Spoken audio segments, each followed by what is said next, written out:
There is an endless sea of podcasts about entrepreneurship. Talking about it, but not living it. We live it every day. This is Inside the Wolf's Den, an entrepreneurial journey with Shawn and Joni Wolfswinkle, talking about real estate investing, but also encompassing general subjects in regards to owning small to medium-sized businesses. And of course, all the struggles that business owners must overcome to be successful. This is Inside the Wolf's Den. And this is Shawn and Joni Wolfswinkle. All right, welcome back to Inside the Wolf's Den with your host, Shawn and Joni Wolfswinkle. We are here with a special guest, two special guests actually, our very good friends, Dave Payerchin and RJ Pepino. Dave and RJ are partners at Sell House Columbus, which currently owns and manages more than 100 properties that produce over $105,000 in monthly revenue. In addition to successfully raising $20 million from banks and private parties, Dave and RJ and their 7-member staff have purchased, renovated, and sold over 500 properties for a profit. They have also raised over $40,000 for local charities, which that's something I love about you guys, which we'll talk, and we'll get a little bit more into that in a bit. For the past 5 years, Dave has dedicated his career to helping local property owners who feel burdened or stuck with a property they no longer wish to own. Since he and RJ personally experienced similar situations, they understand the importance of selling homes quickly so their clients can begin to move in the right direction. So Dave and RJ, welcome. And so glad to have you guys with us here today and to have our listeners get to know you guys better. So why don't you guys tell us a little bit about yourselves? Background. RJ, kick this thing off, brother. Well, besides, I guess we've accumulated a lot of properties. Is that a good thing or a bad thing? Back when that, it's a good thing. We're looking to double that. I'm sure you've learned a lot through the process as well. Yeah, we self-managed in the very beginning, and we learned a lot of lessons. There's no school for property management. You just got to get in there, and you got to, like a boxer, you got to duck and weave and all that, and learn and adjust and get better. And I think at the time when they wrote that, we had 7 people, but now our team is I think now at 13. So I have that wrong. So it's 13. Wow, you guys have grown since you last met us here in Texas. Was that like a year ago? Yes, it was. And so we saw, and thank you guys, by the way, that was an amazing experience to see what you guys have built. It's very impressive. And if you guys meet Shawn and Joni, you would not know that they run a massive property management business and are just rock stars in that regard. But thank you for having us over there. And absolutely. So the reason why we doubled kind of our staff a little bit is that we put a big emphasis into acquiring more assets, and a lot of our staff actually is virtual. And Very so we cool. have a lot of VAs, just like you guys. Yes. And we appreciate that referral, by the way. Absolutely. And so we're growing, and we're now into a couple more markets in Ohio. Awesome. So. Well, you definitely are doing something great, and I know that Dave and I were talking just a bit ago, and for the most part, you guys are working from home as well in navigating all this, right, with your VA. So tell us a little bit about that and how that's going. Sure, I'll pick up the ball here. So I was just sharing with Joni, we planned on going virtually before COVID came, and then COVID was kind of the swift kick in the butt to put that into motion. And it presents its own challenges, though, like anything, it's just a different dynamic. And when COVID came, I'm here working from home, and my much better half is also working from home. And then we have a 6-year-old, and we picked up a puppy right before COVID came. And it was actually an ideal time because we got to spend so much time with this dog. But he takes up a ton of my energy. He is a that's why I'm not getting a dog. Anyways, bro, I literally, have had so many times where I'm like, why did I bring this dog home? Because it's been a rough ride, but he is getting better. He's 100, I think like 105 pounds now. He's only a year and 2 months old, a giant Rottweiler. But when you mix all that together and you're trying to be productive at home, I sometimes miss the office. You know, I miss having a place to go where my mindset is completely focused on the tasks that I'm going to be doing with no interruptions. So yes, we did go 100% virtual. We are doing great. We have doubled our team and putting a big emphasis on acquisitions. I'm sure you guys know, I mean, the supply for real estate is very limited across the country. Demand is through the roof. Interest rates are at all-time lows, forcing the demand up even more. So we brought on, you know, more virtual people and really just pounding acquisitions. So we can talk a lot about that, but we're doing everything we can to get more houses. That seems to be the challenge for a lot of real estate professionals right now. Are you guys keeping those, or are you guys wholesaling? What does it look like, your business today? Go ahead, RJ. He can answer that better than I can. We're taking advantage of the market because there's not a lot of inventory. So for the ones that aren't fitting the buy and hold model, we're either doing a light rehab, putting it right on the MLS, or just wholesaling it or assigning our contracts. The intent is to go into this year with, to buy more houses. And out of that marketing, though, you try and monetize everything that comes through the pipeline. And so whether it's a listing referral, whether it's, we're not doing big rehab. So we're getting good enough deals to where we can, assign them, mark them up 10, 15, even $20,000, and then selling them to our cash buyers, or doing a little bit of rehab and listing on the MLS. So that's what we're up to. And it's a lot less headache for us, because, when we had our turnkey business, we were just moving too fast, scaling too quickly. And so it really also took the ball off what Dave and I really got into this for cash flow and lifestyle. So Cool. Well, great. And I know that we talked, you guys are killing it in the, private lending, space there and raising more money. So why don't you talk a little bit about that? Sure. When we first started investing in real estate, we were not bankable. So we couldn't really use, banks to fund our deals. And we couldn't really, there wasn't as many hard money lenders, institutional lenders out there. And we were forced to raise private money. So that's how we got our start. I mean, if we weren't out there raising money, we just wouldn't be in business at all. So we've learned a tremendous amount from people in our network. We know each other through a mastermind, and another person in that mastermind is Mr. David Phelps, Dr. David Phelps. He's taught us a tremendous amount. We owe him a lot of credit, and he's one of the most influential guys. Oh gosh, yes, he's amazing individual. Yeah, absolutely. So he's just taught us so many different ways to structure deals with private lenders. And there's nothing better than working with a private lender, just simply because you have that relationship, and it's so much easier to pick up the phone and be able to maneuver through a market when you got to move quickly. I would much rather work with a private lender than having to go through kind of the red tape with these underwriters and stuff like that. So it's been the biggest blessing ever, is just really kind of having to learn the private money side of things. It served us very well, and we just stayed to it. So yeah, I mean, we have more private lenders lined up now than we ever need. And it makes me feel really good when we're able to help somebody grow their money outside of the stock market, outside of, clearly a savings account or bonds or anything like that. So it makes us feel really good, and we get our family involved as well and help people set up self-directed IRAs. And we do some lending ourselves. We're doing an IRA deal today with our IRAs. So it's just a really fun thing to be able to add value and operate that way. That's awesome. What about, so we have a lot of listeners that are just starting out, or just even thinking about, there might even be their first deal, but I mean, a lot of them are going to need, so how did you guys, when in the very beginning, when you said you weren't bankable, how did you present yourself to get your first lender? Or who did you approach? How did you structure it? Kind of, for somebody that's just starting out that maybe needs help.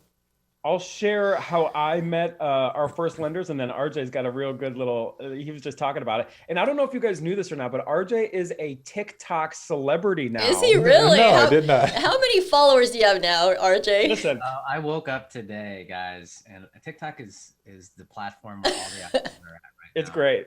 Soon to be, it's Clubhouse too, but so I woke up today. I went to bed with 75,000 followers, and I woke up with close to 80,000 followers. Ooh, wow. I need to get some tips from RJ on TikTok. But is this through? No way, you got a TikTok into that app, you know? Yeah. You guys are using that guy, right? Josh. Josh, right? You guys using Josh? Is he helping you do all that? So Josh he's taking some of the content that we have and he's kind of repurposing it in that. So I enjoy making these videos now because I've gotten pretty good at it. And I got help from a guy in CG, which you guys might know. And he's he's a true celebrity, 2.5 million followers. His personality is just so magnetic. So he told me like, hey, start your TikTok now. And this was back in last year, in I think the second, like right before we were going into COVID. And he was like, you got to hit TikTok hard, RJ.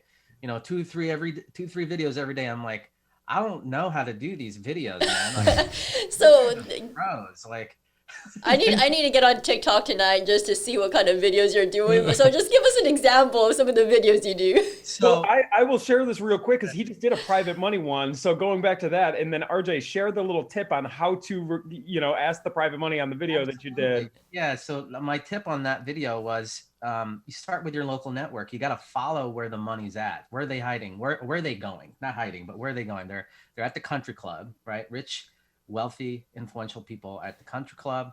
They're at the cigar shop.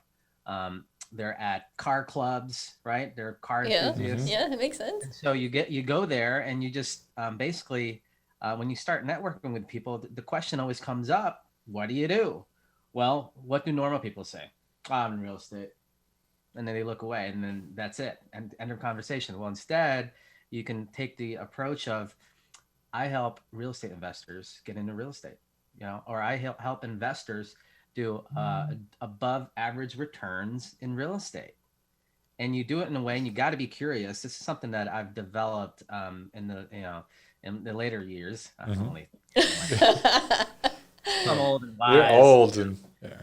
So, but then that gets the conversation going, right? It gets them to want to open up and get, ask more questions about you. And then you want to, and this is something that we learned from Corey, right? Do you know anybody that would be interested in this? Do you have a friend? So you kind of want to go the indirect approach rather than the direct approach, because they're going to be like, well, I have money, that's not earning crap in the savings account. So let me look at your deal. You got to have a good deal though. You can't just have something that's like marginal or,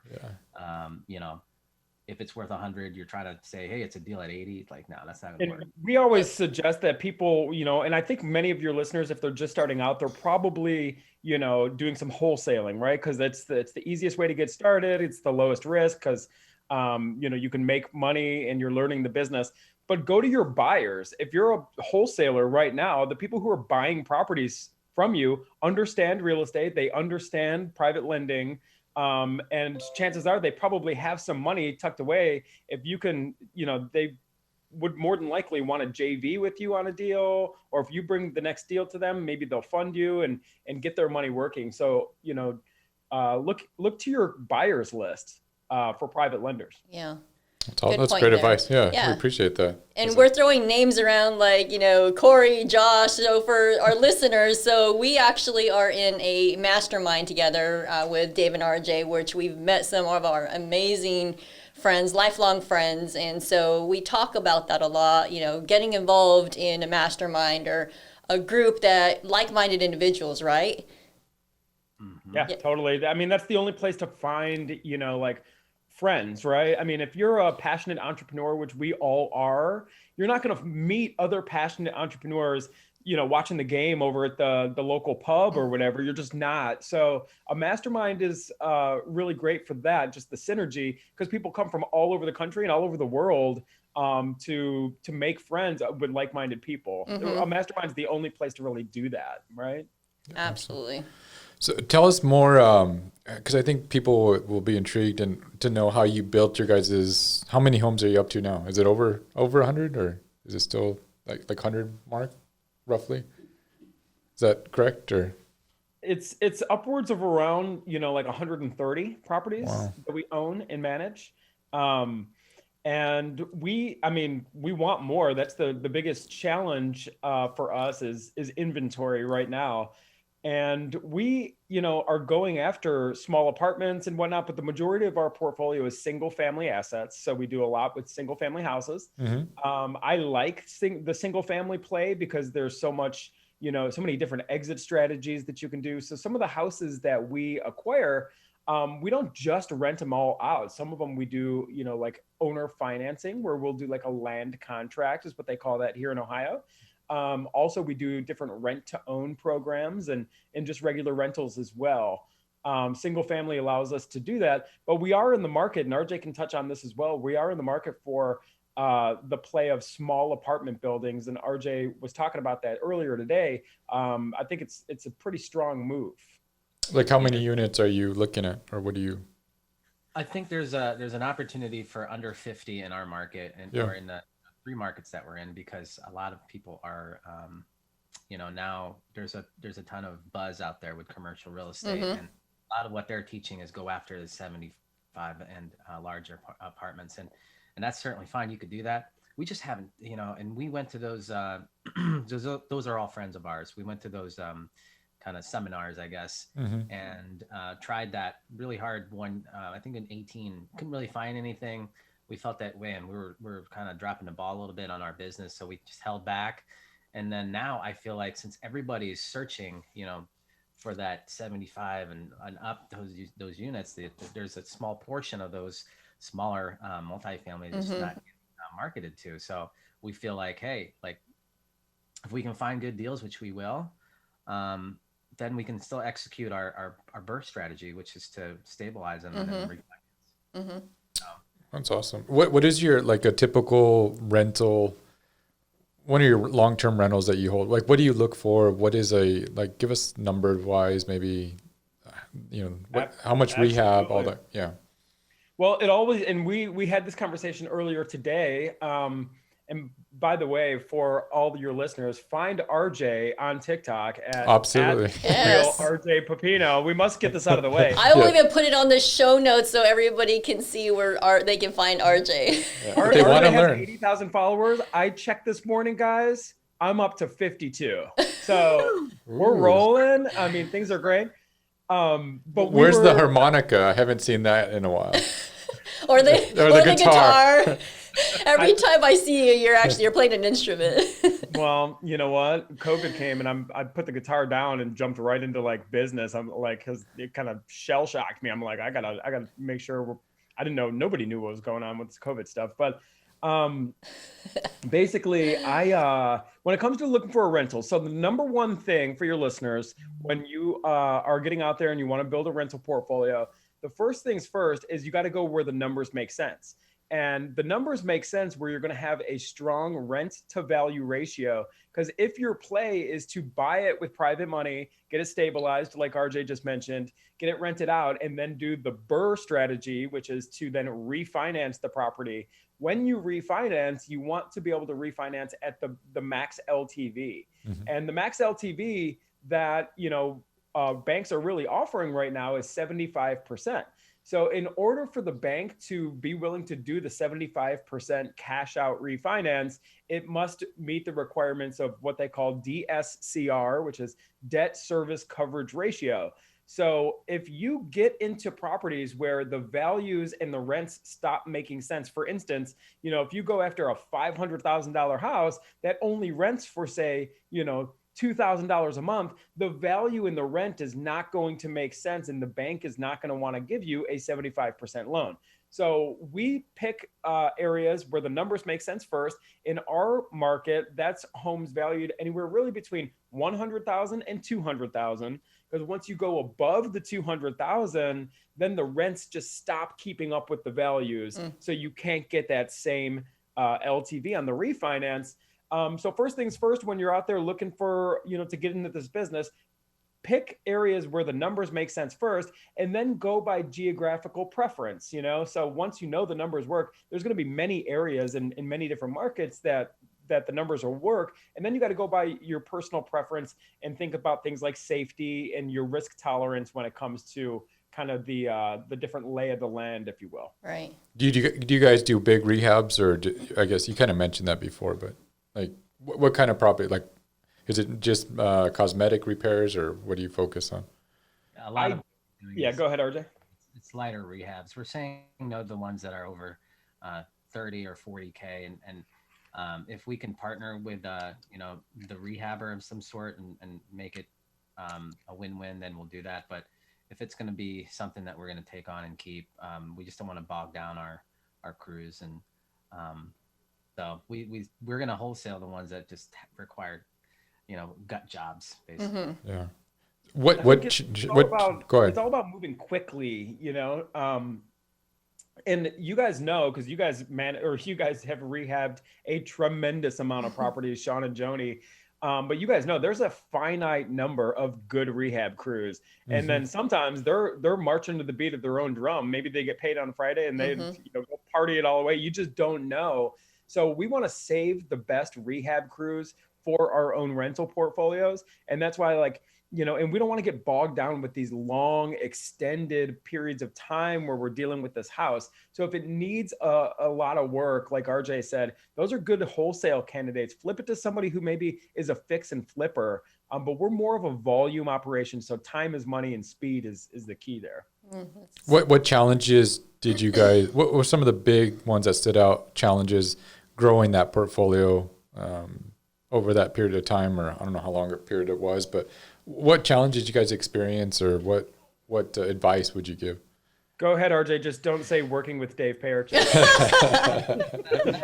It could have been 200. It could have been 200 already if it went from. Yeah. The biggest thing, guys, is it's managing your cash flow, because there's times where, man, you've got 20 or 30 rentals, but then you got to flip something to keep the lights on, right? Yeah. You're not going to get rich overnight with rentals. So you have to have an even balance of flipping properties and holding properties. And what we found is that the way you can structure your private money is that, just like a big commercial deal, you can pay yourself an acquisition fee that helps your acquisition company, keeps the marketing going, keeps the staff paid, keeps you paid, and you can keep on, buying more rentals by putting an acquisition fee in your structure and how you buy the actual house. So we learned that, and now it's like, okay, so if we're going to do this deal, we definitely have to pay ourselves an acquisition fee in every deal moving forward, so that you don't run into a cash crunch where now you got to sell the rental to get the cash in, right? Correct. Right. No, it's a great idea. Yeah. I mean, guys, you guys are killing it with 130 properties. I want to talk about the property management side of this, right? Like, how does that all work? And, you talked about self-management versus professional management. Give us your thoughts on that. We need, in fact, we thought we were coming on this call to just chat with you guys. We didn't even know it was a podcast. We were going to ask if you guys would be willing to manage it. If it was in Texas or New Mexico, I would be happy to, but we kind of do a hybrid model. I'll let RJ share on that too. He's got a good way of explaining it.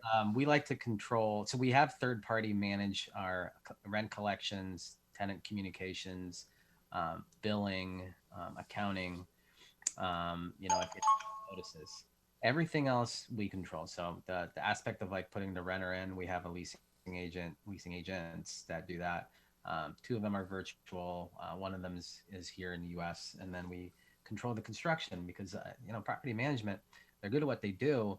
And you guys are, the best in that I've ever seen do this, but they kind of struggle when it becomes too much of a make ready or a rehab over 20K. I think they do best, or our management does best, when it's just a light turn. You're cleaning, you're painting. They can get, maybe their HVAC guy in there, but anything bigger than that, we're going to take on, because that's what we're good at. You know, we have the processes in place, and they don't want to do that either. So they're good at what they're doing. We have a fair percentage that we pay, and so that's what we have. It's like a hybrid relationship. And the reason why we're scaling into these other markets is because we have a reach there. Yeah, so with property management. Makes sense. Yeah, so for our new listeners listening in who may be looking for, professional property management, what maybe 3 top things that interview questions that they could use to take away with other property management companies? That's an excellent question. I would say, we just interviewed a different property management person yesterday, so we asked some pretty good questions. One question that comes up for me is how many units they currently manage, and then getting to know about their staff. Because if they, manage 1,000 properties, but it's just them working at their kitchen table, it's like they're probably not going to have the capacity to take on more, right? Yep. Absolutely. Obviously, you want to ask about the fees, and you want to ask about, what fees are charged to the tenants and what fees are charged to the owners. Obviously, a property manager and property management company has to make money. I mean, you have to, or else the whole thing is going to fail. The rental properties are going to fail. It's a dirty job. Let's just, us property managers, we do a lot. Right? It's tough. No, I never balk at paying a property manager to help, because they're very valuable. And you guys know that firsthand. I mean, you're in the trenches every single day. But, asking about their staff, asking about their capacity, asking about their fee structure, asking about their timelines as far as how long it takes to turn a property is important. Asking about, their leasing and strategies. How they market properties that are for rent, how they, handle the leasing. Is it digital, or are they coming in, bringing people in face to face? Also, who's handling the lease signing? Are they, basically approved and aware of fair housing laws and stuff like that, and just make sure everything's under, compliance. But those are some biggies right there. All right. Thank you for sharing those. So we asked this of all our guests. What habits have helped you succeed either in business or in life? I would love to hear from both of you. What do you got, RJ? Habits. So there's a good thing out there that I highly recommend to your audience because it's helped me a lot in recent years, and it's High Performance Habits by Brendon Bouchard. So that's awesome. We take his supplements, by the way. Anyway, yeah, it's good. You try that? I just had some. I'm getting ready to jump out of the screen here. The best thing I can say is in this game, it's consistency and self-accountability. Consistent. You got to be consistent every day, even when you don't feel like it. I shot some videos for, I'm not good at this either. But even when you're not good at something, you can get 80,000 followers. You practice every day and be consistent. You'll get there. Exactly. Everyone has a level of success. So you can always look back and see, okay, how did I get successful in that? Well, it all comes back to, okay, well, I practice consistency and then self-accountability. You get up and do it over again, So that's what I wanted to share. That's a great book, by the way. It's amazing. It's changed my life. Awesome. Thanks. And Dave? For me, definitely the biggest habit and one of the most influential things that have just served me in my life is listening to the Wolf's Den podcast. Nice. We're making an impact. If it's making an impact on Dave, I'm happy. I would say, I'm surprised you let RJ talk as much as he has. You've been quiet. RJ's coming out of his shell. We're good at this podcast thing now. It's practicing on TikTok.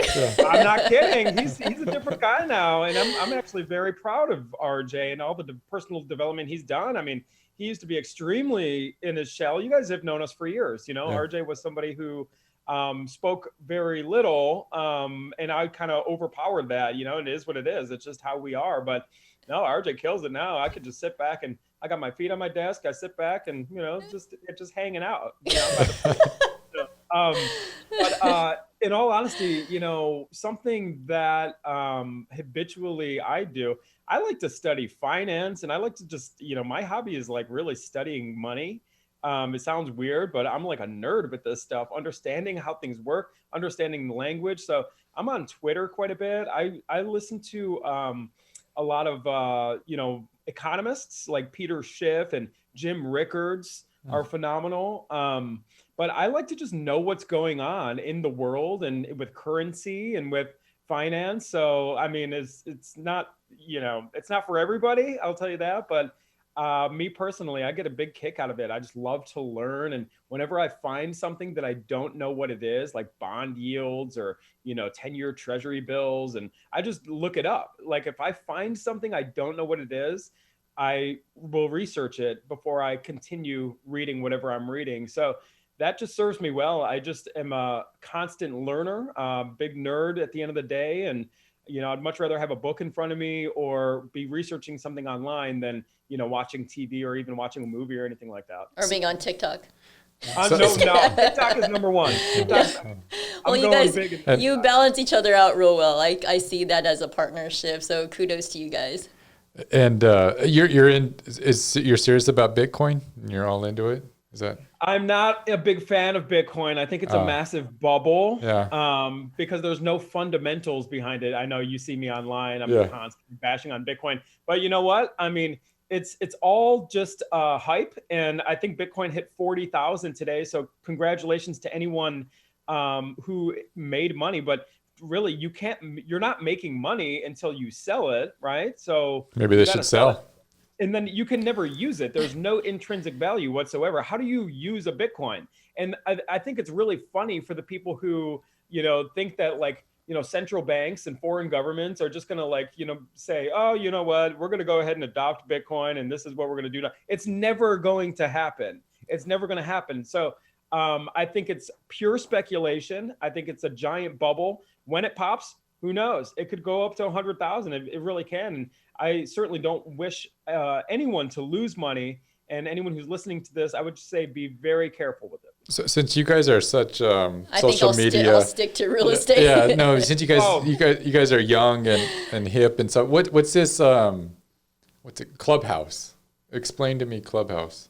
Clubhouse is just like this, guys. It's just like almost like platform where you can kind of Yep, and your listeners can actually chime in and ask questions, and then a lot of back and forth. It's just it's a voice type app. No one can see you, and it's getting a lot of buzz right now.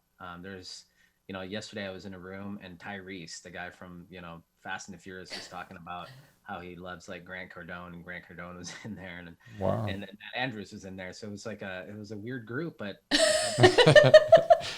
Matt Andrews found his way in there. Yeah, he's everywhere. Tyrese, Grant Cardone, and Matt Andrews. that would actually be a lot of fun. Yeah. It is if you like to just like have discussions like this and want to give back. I mean, it's a really good platform for that. That's awesome. I'm on there. I think you guys are on there too, right? No, but I'm going to explore the Clubhouse a little more. So, and what we'll wrap it up here pretty soon. But what advice because we have a lot of people just starting out young. Give some advice to help them on how. What would you do if you're going to start all over again, or I'll go first because I preach this, and it's very contradictory to what a lot of the quote unquote gurus will teach, and it's not as popular thing to do, but I'm going to tell people don't quit your day job. If you're looking to get into real estate full time and you have a job or a career, great. Do real estate part time. Do it. Make it your side hustle. I see a lot of people, they walk away from their job and they say, I'm going to learn as I go and I'm just going to do real estate full time, but they don't have their fundamentals down. Mm-hmm. And then, even if they kind of get good flipping properties and whatnot, and then maybe they want to buy and hold properties, the bank's not going to loan you any money. Why? Because you quit your job. You can actually take advantage of the best bank financing available if you have a W-2 job. Mm-hmm. So what I would suggest somebody, if they are working, make real estate your side hustle, learn the fundamentals through wholesaling, and then maximize that W-2 income to be able to get some long-term buy and hold money and get your first couple properties under your belt before you take the plunge into doing it full time, because it's not an easy business. It looks glamorous online, but anyone on this particular podcast will tell you there's a lot of trials and tribulations. Right. What about you, RJ? Yeah, I would say in the beginning, definitely don't be you got to save your money. Don't buy stupid stuff. You know, a lot of people that get into real estate, they want to start buying all the fancy stuff, and it's not going to serve you for the long haul. So if you're looking for a quick buck, yeah, go ahead, but then do that. But if you want to be in the long game, you got to save your money, work on building your credit, because that's going to become helpful and later down the road when you're get in front of banks. So those are the two things. You got to save your money. Don't be dumb. Be a good steward of money. You're going to attract more money that way, and then work on your credit. Nice. And learn great from advice. people who are doing it. Shawn and Joni, you guys are arguably the best property managers I know, and RJ will say the same. I mean, and we know a crap load of property managers. So anyone listening to this podcast, you're listening to people who are very much in the business. These guys know exactly what they're doing. This is not some fake guru kind of thing. And another quick tip is, if you're just getting started, find somebody who's doing what you want to do. And as long as your core values are aligned, add as much value to them as you possibly can for free. Work for free, so you can absorb as much knowledge and, these habits and whatnot, and ultimately, lead you and help you become successful as well. Yes. Awesome. Appreciate that, Dave. Yeah. How can our listeners get a hold of you too? That's the most important part. So TikTok, brother, take it away, RJ. Take it. Yeah, follow me at the real RJ Pepino. Is there a fake RJ Pepino? There is, right? There's another RJ Pepino on TikTok. So great. What? I know. And then there's the real Dave P. And just TikTok or anywhere else? Any other platform? We have a YouTube channel. It's Dave and RJ Real Estate Investing. Awesome. And we're going to be putting more videos on there. You can find us obviously on Facebook. Just type in our names. And we're on Instagram. So just cool. My name and his name as well. Awesome. All right. Well, thank you so much, Dave and RJ, for joining us today inside the Wolf's Den. And to our guests, listeners, thank you for joining us. Go ahead and leave us a review, give us some feedback, and we will see you next time. You've been listening to Inside the Wolf's Den, an entrepreneurial journey with Shawn and Joni Wolfswinkle. Tons of entrepreneurial podcasts are out there. Talking. But Joni and Shawn are living it every single day. Their portfolio now includes many franchises and medium-sized businesses. We talk about the trials and motivators of successfully running a business. Join us again soon for another podcast. But until then, reach out on the website at InsideTheWolfsDen.com, on Facebook at Inside the Wolf's Den, on Instagram at Inside the Wolf Den. We'll see you again soon. This is Inside the Wolf's Den. We'll see you next time.